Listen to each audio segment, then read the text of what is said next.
Hello, Will. We're here to talk about the timeline tools, but before that, I really want you to introduce yourself and tell all of the people here what you've been doing with the timeline teams. All right. Well, hi. I'm Will Harris. I'm the Senior Product Manager for the Timeline Tools here at Foundry in the Nuke family, and I'm really glad to be here. And yes, we've got a bunch of cool stuff in Nuke 16. This release, I think, is a great culmination of the time that you have been here. Is it 2 years now that you've been? 2 years and a week, I think, yeah. Yeah. I think it really brings up a lot of your knowledge and experience that you have had in the industry with timelines and that side of the work. Yeah. So tell me, what was the problem? What were the things that people was asking you for? All right. Well, I think what I heard talking to various customers was that if you look at the sort of review process in both the VFX and the CG animation work, that there's the need for basically a generational upgrade in workflows. So what has been happening? Why do we need to make that change? Time is being sucked up by preparing and sort of categorizing, and the feedback loops have been a bit long, and people are spending a lot of time getting reviews ready, and then of course just that whole sort of process, remote collaboration is challenging, so review is taking more time than it should. It's interesting, right? We have had an increase of shows or an increase of amount of VFX work or cleanup work. It's not just the big explosions and the fancy things, but there's a lot of work that has come with the TV shows and films and everything. So those reviews are getting longer and longer through the process. Probably, yeah. So how can we help? What have we done, or how can we do with Nuke 16 something different? Well, we've got several features, but one I want to start with is what I think of as a review superpower, and that is a new contact sheet for the timeline environment. So that is pretty cool. So we have had the contact sheet in the node graph, right, where you could actually connect and see different parts of the shots. How is this different?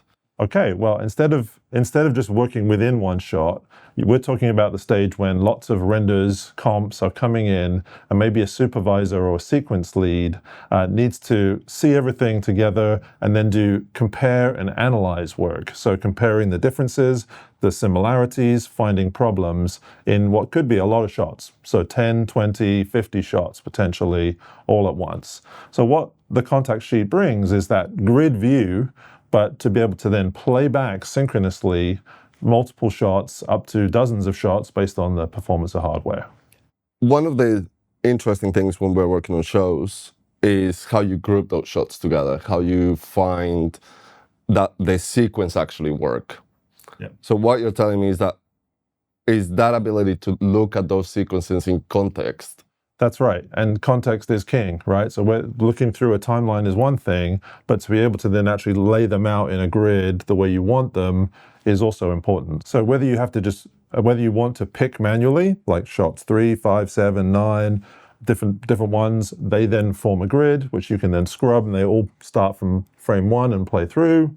That's one way to use contact sheet in a timeline environment.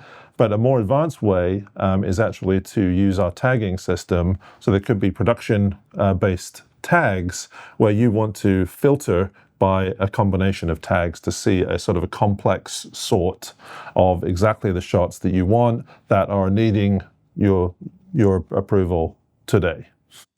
So then this is quite nice, because then it means that you're not just working with the timeline that exists, but you're actually connected to your shot manager and being able to actually drive your reviews and have automatic contact sheets based on that. That's right. Yeah, if you're connected and tags are coming in from production tracking, those tags are totally available to you in a pull-down list to sort from and filter. That's pretty cool. Shall we have a look at it? Because I think people like seeing it. Let's do it. Right.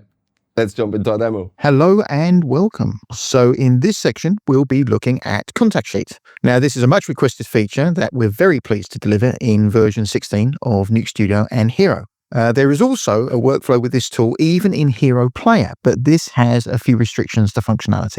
So primarily this has been designed for doing reviews and compare sessions, but we dare say that you're going to find lots of interesting ways that you can use this and introduce it into your day-to-day workflow.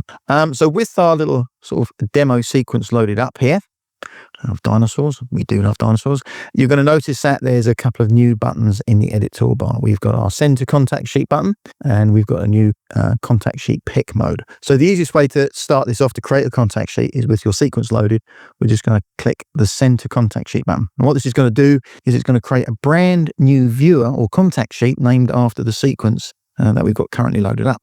Now we can populate this in a couple of ways. We can pick shots that we'd like to see inside the contact sheet, and we can also use tagging to populate that as well. So we're just going to have a quick look at both. We're going to start off with our pick mode. So in pick mode, when this is active, this means whatever I click on inside the sequence is then going to start to populate the contact sheet. All the usual stuff applies like you would normally do with hard selections. If I click down an empty area, it will clear the selection. And you'll also notice that when we do this sort of control or command click, that the contact sheet starts to get populated with the clips in the order in which you select them, which is kind of super useful. And you can kind of use that as well to maybe apply that to sort of viewing tracks or particular versions if you're akin to building your review sessions in a vertical manner. You can, of course, use all the usual sort of things like marquee selections, as well as shift to select between a range on particular tracks and things like that. So I'm just going to do control. I'm just going to select all of my clips inside of here. And I'm kind of happy with my selection. So what I'm going to do now is I'm going to come out of the pick mode. So everything that's highlighted in green at the moment is populating my contact sheet. And when I come out of pick mode here, you can see that we still have a visual queuing of highlighting just to let you know what shots are actually being used within your sequence. Also, at the top of the contact sheet, we've got a new menu bar specific to this particular contact sheet viewer. And we're going to look at some of the functionality of that. But probably the first thing to do will be to drag this contact sheet viewer to a new pane or a viewport, or indeed a monitor if you've got a separate monitor, dual monitor setup. And we're just going to home that view. So what's quite nice about this, obviously, is that we can have a sequence in our normal timeline viewer. And these two sort of players now act independently. We can still navigate through our sequence here, but our contact sheet play bar is independent. So what we're seeing here is all the shots that we are using to populate the contact sheet from the sequence are actually all synced up from frame one, and they will all play synchronized to the duration of the longest clip that we currently have selected. And you're going to notice that all the shorter clips that finish before this will then sort of freeze on the last frame. So the duration of the contact sheet time bar is not related to the duration of the sequence. It's actually dynamic depending on the length of the clips that you have loaded in the contact sheet. We could also use the contact sheet to find shots in the sequence. So if you've got a particular shot that you'd like to know, this one here, the dinosaur, and you'd like to know where that exists in the sequence, we can hold down the control or command key, we can left click that, and you can see that it's highlighting where that particular clip lives inside a sequence. So it's kind of good for navigation. The other thing as well, as far as navigation goes, is that this viewport behaves exactly the same as a normal timeline one. So you can use all the normal sort of navigation tools to kind of zoom in and look at things. Now, if you do go really close, you're going to see that this kind of pixelates up a little bit. And there's a couple of tools that are not actually present in the contact sheet view, one of them being the quality. And we actually deal with this a slightly different way for contact sheet to optimize performance, in as much as we set a resolution for the contact sheet.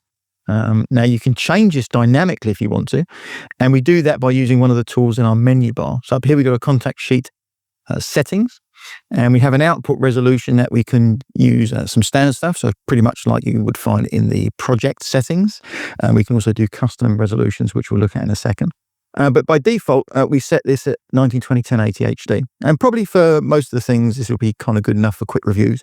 But we are aware that if you want to have a slightly better quality, then we can actually up the resolution of the contact sheet, and by default what that will do is make the quality of those clips better as you zoom in. So if we go from our default HD up to our sort of UHD 4K, and if we just go and find that clip again, and we can kind of zoom in, you can now see that with an output resolution of 4K UHD, the quality greatly improves when you're zooming into particular areas.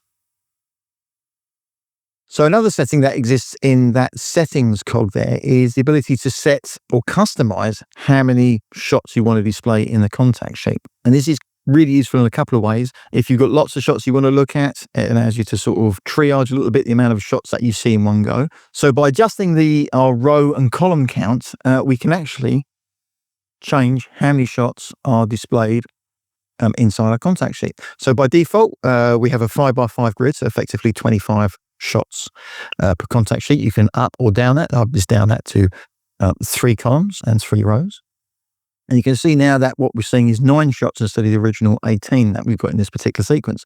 But also you notice that we've now got in our pages menu, it's telling us that we're actually on page 1 of 2. We've still got 18 shots selected, which we'd like to look at.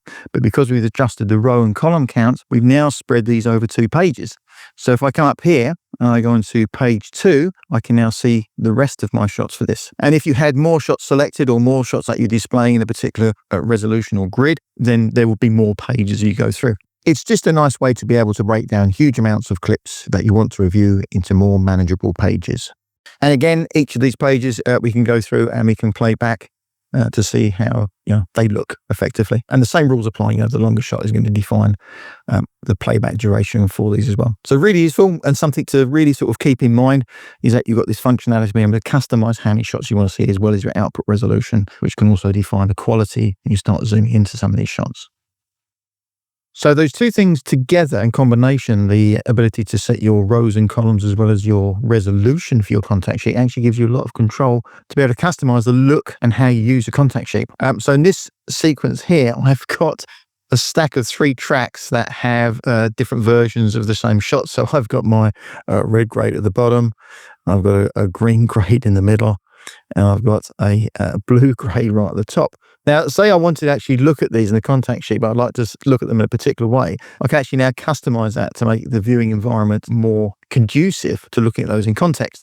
So what I've done here is I've got a custom output resolution of 5760 by 1620 and a maximum row count of 3, which represents the tracks, and the maximum column count of 6, which represents the amount of clips I want to display. So now sending this to my contact sheet and selecting the clips, some interesting things happen. If I just marquee select over all of these 6 shots here, I get this representation of each shot's version next to each other. So I have all of my shot 1s, my red, green and blue, all of my shot 2s, red, green and blue, and so on and so forth. But if I just change the selection method in a slightly different way, so I'm going to go and select this bottom track first, then this track, then this track. And now you can see that I can look at each track version above and below each other. So again, just a different way of using rows and columns and output resolutions, and the way that you select things can greatly influence the way that this is presented. And again, this is going to be like a really useful way to do your review sessions and compare sessions if you're in the habit of doing versions vertically in a track. Now, the other way I can populate my contact sheet is to use tags. So in this example, I've got 6 shots here that I've selected in the manual pick mode, which are populating my contact sheet. So I'm just going to come out of my pick mode selection. But you can also see that I've got a whole bunch of shots that have various tags as well. Now, what's nice about this is that those 2 modes can exist together. So I can look at my manual pick selection, or I can actually look at what I'm filtering via tags. And to do that, we just go up to our contact sheet menu bar at the top here, and you can see that I've got a tag button. So if I just click this, this is going to toggle me into tags view. And at the moment, I don't have any tags selected to populate this view.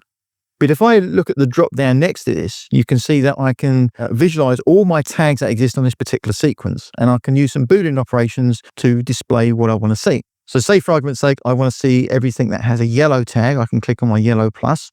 And then you can see that I've got these 4 shots that have yellow tags as well. Now, 2 of these yellow tag shots also have a final tag on as well. So if I just wanted to filter out those, I could then click on the final tag as well. And now it's just going to show me the 2 shots that meet that criteria, the yellow and the final. So you can also use a minus boolean to this as well. So if we just deselect these for a second. And now if I want to see all of my red shots, you can see that I've got 4 red shots here. 2 of them have a pink tag as well. So say, well, actually, I don't want to see the red shots with a pink tag. I can come up here and hit minus, and now it's just going to show me my 2 shots that solely have a red tag applied to them without the pink. So again, quite a few combinations that you can have between these two things. We're just going to go back to see all of my red shots, and we'll just close that drop down.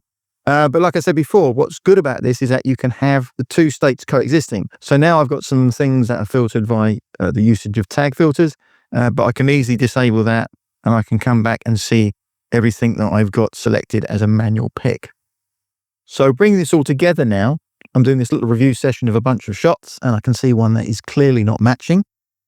So I like to go through and correct that. So I can actually find this quickly by control left clicking. I can find that in my sequence, and I can bring up the grade controls for that particular shot, so I can sort of start to dial it back in. But I've also got this track-based soft effects, this overall grade that's going across everything. And maybe I would like to try and correct this shot without that being an effect. And of course, I could disable this in a sequence, but within the contact sheet menu bar, I've got this ability to quickly bypass, just for the contact sheet, any track-based soft effects.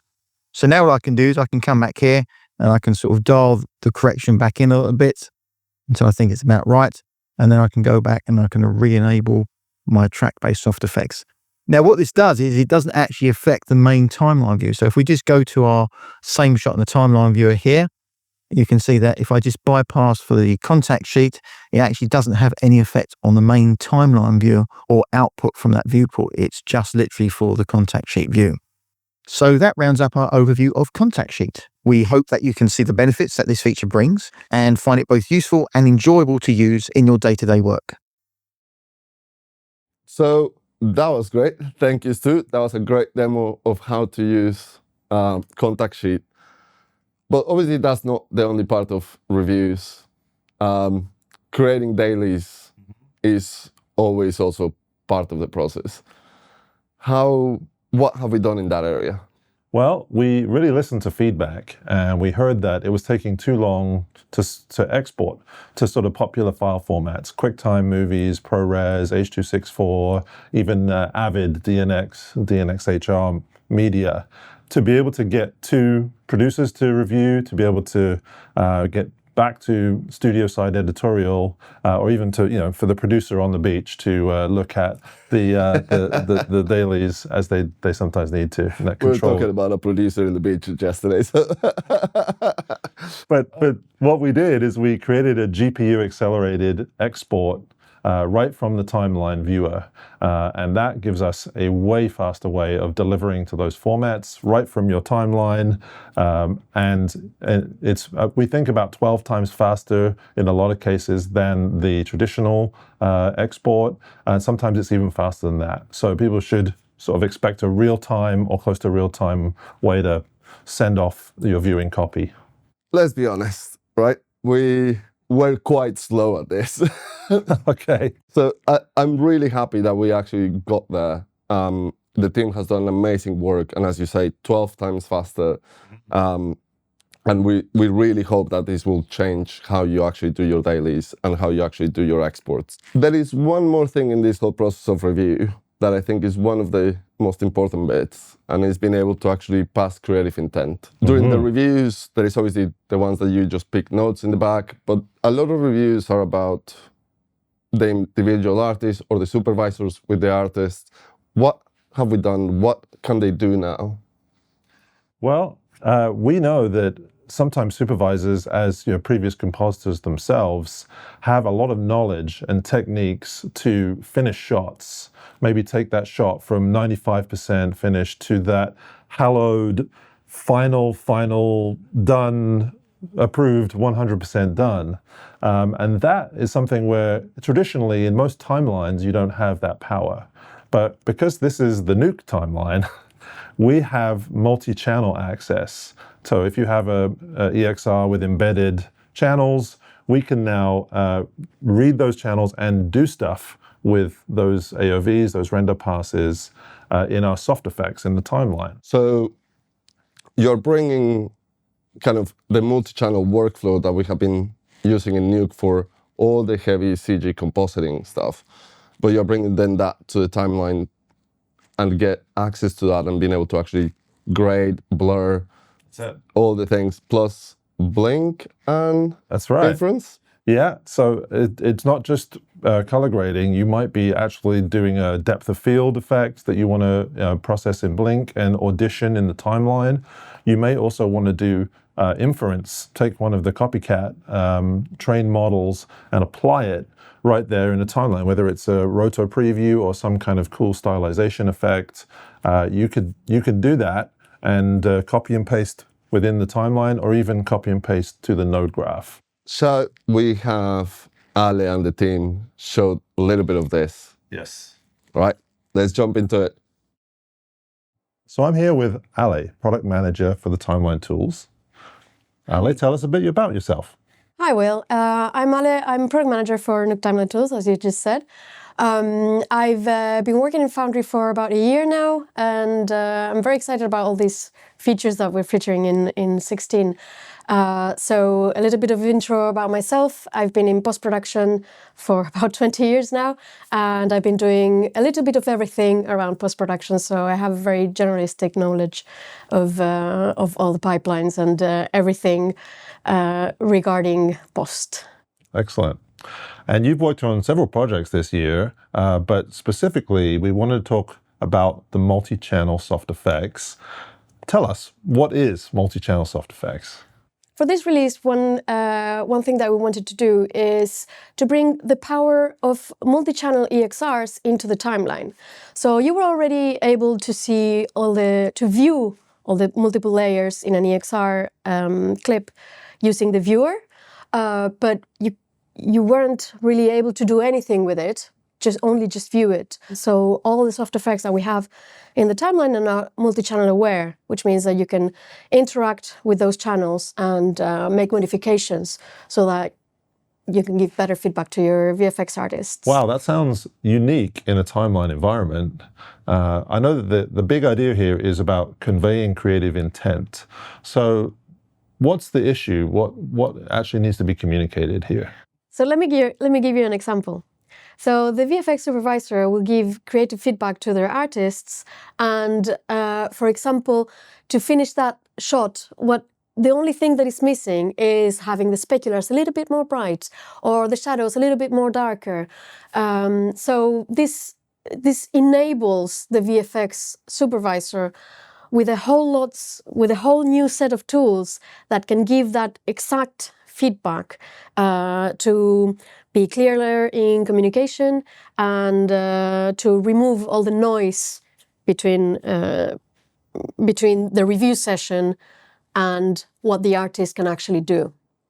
And how do they actually get it back to the individual compositor? Well, it's quite easy because, as usual, all our soft effects are compatible with the node graph. So it's just copying and pasting, and it's done. But thanks so much, Ale. Thank you, Will.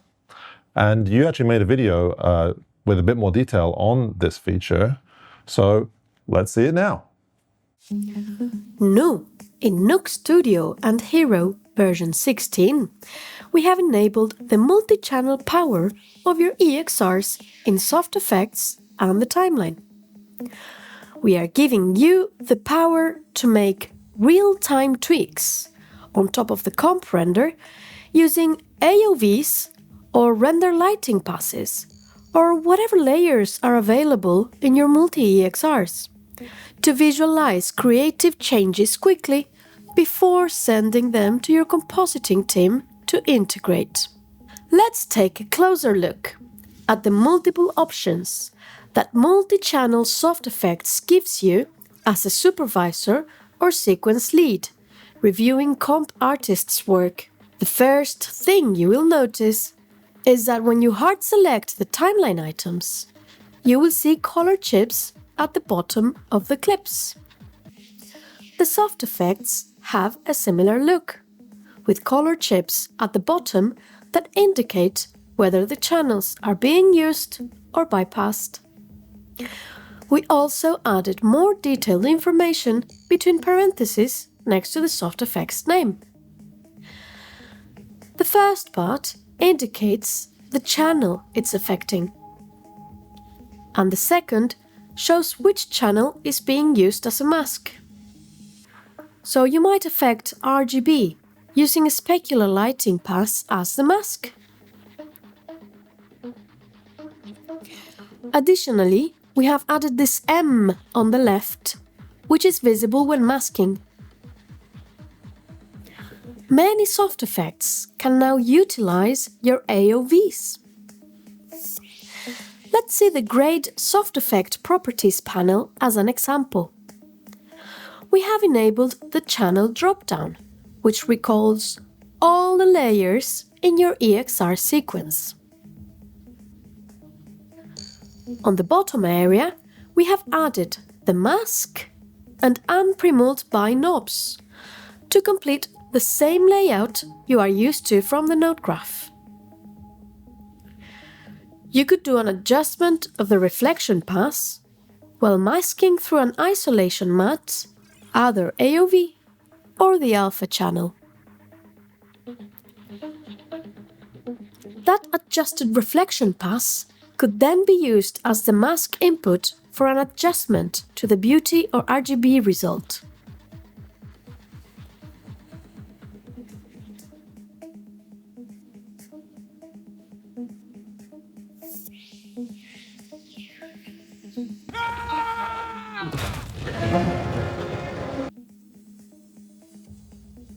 As part of this creative package, we have also added new soft effects. As part of our grading toolset, you will find Hue Correct. This will become very handy when you are making fine adjustments to skin tones, trees and skies, for example. In addition to this, you will see that we have added a few more filters. Filter Erode will help you control your masks with more detail. For example, a soft-edged mat could be eroded or expanded or extruded if used with negative values. And Blur will expand your timeline capabilities to use, for example, in combination with your depth pass. And for those who are wondering what else is new, have you heard of Inference and Blink script nodes? They have been available in the timeline since Hiero version 15. And now we have unlocked a whole new dimension by making them multi-channel aware. After doing all your machine learning training in Nuke using Copycat, the Inference soft effect will allow you to use your CAT files to quickly run them over several shots. This will give you a whole new level of reviewing muscle. Auditioning your multi-channel training results over several shots with only a few clicks is now possible. Remember that like any other non-linear editor, you can copy and paste your soft effects across multiple shots.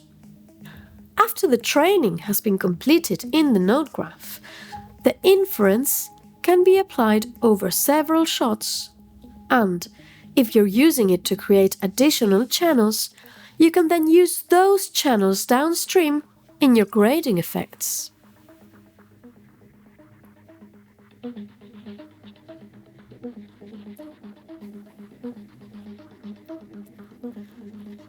As for Blink script, the soft effect is now multi-channel aware too. This means you can do very cool stuff without leaving the timeline. You can check our online guide with some examples of kernels that you can adapt to your artistic needs. Please note that these are offered as guidance only and are not fully supported by the Foundry team. With this new multi-channel feature, shuffle and merge examples will come in very handy. Shuffle your layers around or use a merge kernel to output your desired image. You can fine-tune your individual CG elements to create realism, or you can go a different way altogether and create non-photoreal effects using our Blink script tools. This is incredibly useful for checking your kernels and training before distributing them to your team. And it is also very useful when you are running review sessions. Giving feedback to your artists is now more practical, as you can show what is needed instead of just saying it. Images are worth 1,000 words, so why not make one to communicate and demonstrate your ideas to your team of compers? To run a review session, you can combine the Multichannel Soft Effects with the annotation system, all while in a sync review with multiple collaborators.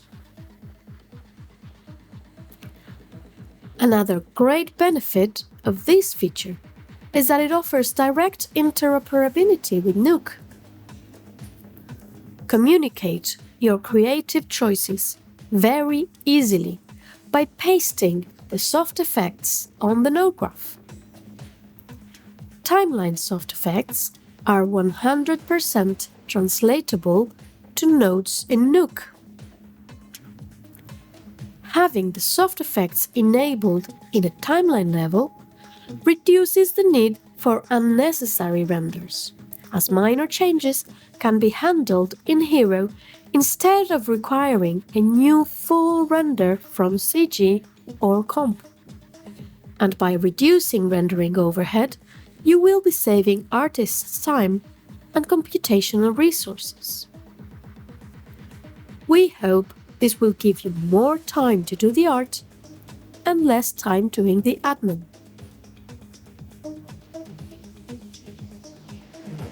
Enjoy!